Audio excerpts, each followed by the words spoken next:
Usted está en su casa, una persona buena, noble, normal, obediente a Dios y todo, sin conocimiento del mundo espiritual para nada.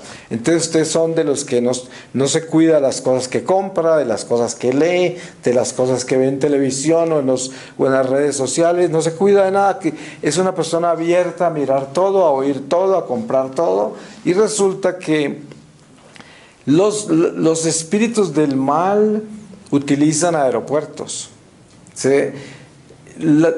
Ustedes han oído hablar de los amuletos, han oído hablar de la simbología, por ejemplo, el paganismo oriental.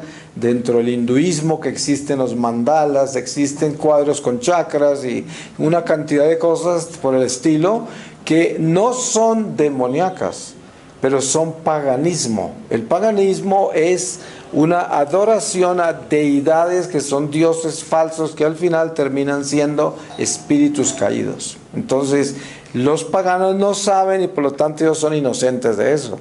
Pero nosotros como católicos no podemos entrar en paganismo porque estamos cometiendo una abominación. Entonces, los objetos que usted tiene, los libros que tiene, las cosas que usted ve, todo eso se puede convertir en un aeropuerto de espíritus que de otra forma no entrarían en su vida, porque no tienen por dónde. Usted es una persona fiel, usted no vive en pecado, usted se confiesa con frecuencia, usted comulga con frecuencia, usted es de oración, usted tiene un buen corazón, y sin embargo hay espíritus que lo pueden molestar. ¿Y por qué? Porque de pronto se le entran por cosas que usted tiene en la casa. Cito cosas que compró Nueva Era, que las tiene colgadas por ahí, libros que tiene de metafísica esotérica, de quién sabe ciencias de control mental. Hay muchos vehículos. Entonces, supongamos que usted tiene en su biblioteca un libro que no es. En la noche, uno de estos satélites del diablo puede aterrizar en ese libro, porque ese es un aeropuerto, es algo que pertenece al territorio de las tinieblas, ¿sí? Y ahí puede aterrizar. Entonces, desde ahí, como no se puede movilizar por entre la casa, ni se le puede llegar a usted en ninguna forma, porque usted está en gracia, entonces desde ahí ese libro, de ahí crea situaciones, ¿sí? Cosas, uno no le puede imaginar cuántas cosas desde ese libro puede hacer una bruja, ¿no? O un espíritu del mal. Y esto es, por esa razón, si queremos hablar de la disciplina tan alta que debemos tener con relación al mundo espiritual, tenemos que ser muy estrictos. Si queremos estar libres de influencias de las cuales no tenemos control. O sea, una persona que se espiritualiza, y entre más conciencia tenga y entre más Dios le muestre sobre lo que tiene que hacer con relación al mundo espiritual, pues se vuelve muy estricta en todo lo que tiene, en todo lo que lee, en todo lo que oye, no participa en conversaciones esotéricas, no ve películas de terror. Hay tantas cosas que uno no debe hacer, ¿no? Y entonces uno se va convirtiendo en una persona disciplinada con relación al espíritu. Y con esto estoy diciendo que uno tiene que tener mucho cuidado de tener conciencia, como católicos que somos, de que el mundo espiritual existe y de que hay espíritus malos y espíritus buenos, y que los espíritus malos nos quieren hacer daño todo el tiempo mientras estemos acá. Antes de que partamos, esta vida es una batalla espiritual, por lo tanto hay que tener conciencia. Y esto no es una conversación entre fanáticos, sino que esta es una conversación espiritual. Entonces, la maldición, ¿cómo actúa sobre nosotros? Si usted conscientemente practica cosas malas, pues usted conscientemente se ha maldecido. ¿Por qué? ¿Qué es maldición? Pues maldición es el pecado. El pecado es maldición. Una persona que vive en pecado se perdió la amistad con Dios. ¿Eso qué quiere decir? Se fue contra Dios. Eso no hay necesidad de ser muy inteligente para entender que el que se vaya contra Dios queda maldito. Es decir, no hay que hacer mucho esfuerzo para entenderlo. Entonces, uno mismo se maldice. Des en cuenta que dentro del juicio de Jesús ante Pilatos, los rabinos judíos gritaban: que la sangre de este hombre caiga sobre todos nuestros hijos y todas las generaciones por venir. Ellos mismos estaban maldiciendo. A propósito lo hicieron, ¿no? Con rabinos, los rabinos lo decían. Y así es como usted ve, hay personas que maldicen y se maldicen y lo hacen con conciencia. Entonces, la maldición existe y se llama pecado. Esa es la maldición. El que está en pecado mortal está maldito. El que se va contra Dios, contra la iglesia.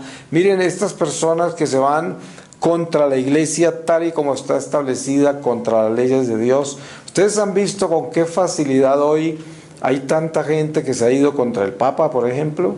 Y ellos creen que están en la razón y que están bien y que están normal porque no conocen la ley. Es decir, si usted lee la ley de la iglesia, el derecho canónico, lo excomulga usted inmediatamente si se va contra el Papa, porque la iglesia no dice que uno tiene que estar de acuerdo con el Papa en todo lo que el Papa hace.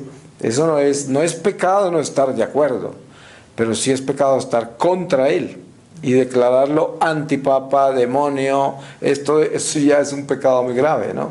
Entonces es una abominación. Entonces ahí la persona solo se maldice, queda excomulgada, queda considerado apóstata inmediatamente por ley canónica.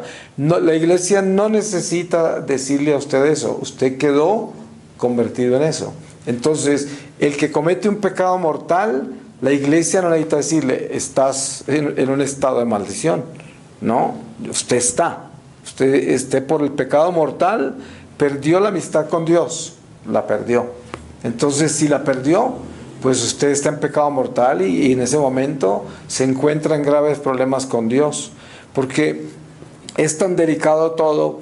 Uno vive en un mundo en el cual hay tanta gente que vive lejos de Dios. Es decir, si nosotros miramos lo que nos rodea, la gran mayoría de la gente no le interesa estar con Dios y no le interesa obedecerle porque están muy interesados en el mundo material y buscan las cosas del mundo material y por lo tanto no les conviene tener reglas morales, no les conviene tener ninguna ley que los limite y por eso Dios es un obstáculo en todo sentido y buscan religiones para vivir con una conciencia cobijada en religiones falsas.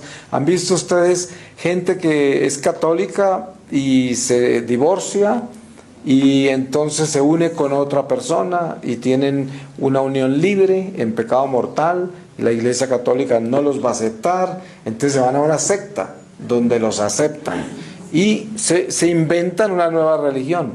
Y así es, mucha gente se acobija a sus pecados por conveniencia y como tienen una necesidad religiosa por el bautismo, entonces se acobijan con cualquier tipo de religión y en esa religión les crean una idea falsa de iglesia y por eso hay tanta gente en las sectas, porque es que las sectas les acobijan todas sus necesidades a conveniencia.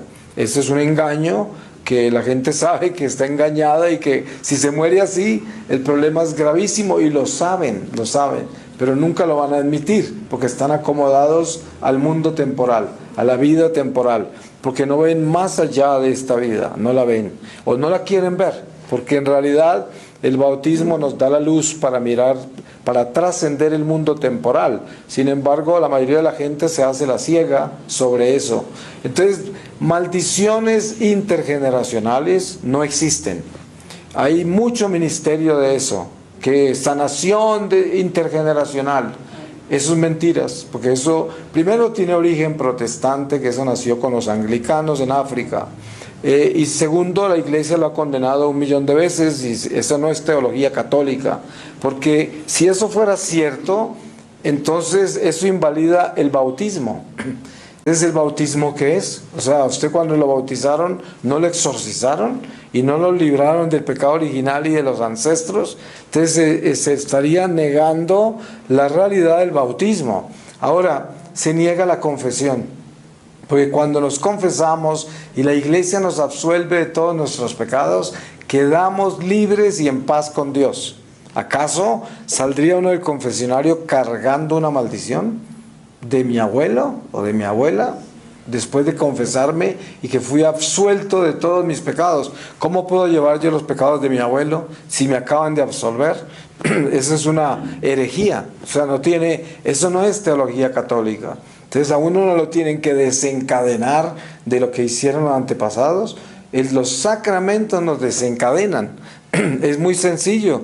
Cada que usted se confiesa, se desencadena. Cada que usted se confiesa, lo perdonan y queda libre, a no ser de que haya mentido y se haya guardado pecados, como enseña San Juan Bosco sobre lo que él vio de algunas personas que se confesaban mal, ¿no? Muchos místicos de la Iglesia nos han mostrado la trascendencia de la confesión, cómo es importante una confesión sincera, cómo es importante un acto de contrición perfecto para que la confesión sea lo que es un acto de liberación. La confesión es como un exorcismo, realmente, porque miren ustedes, si el bautismo nos exorciza de nuestros pecados ancestrales desde nuestros primeros padres, Adán y Eva y todos los demás, entonces al perder la unción bautismal por culpa del pecado mortal que cometimos, al confesarnos lo recuperamos. ¿Por qué? Porque esa absolución del sacerdote en nombre de la Iglesia nos vuelve a exorcizar, realmente vuelve y saca el demonio de nuestra vida y nos deja libres de nuevo para ser amigos de Dios, fieles a Dios.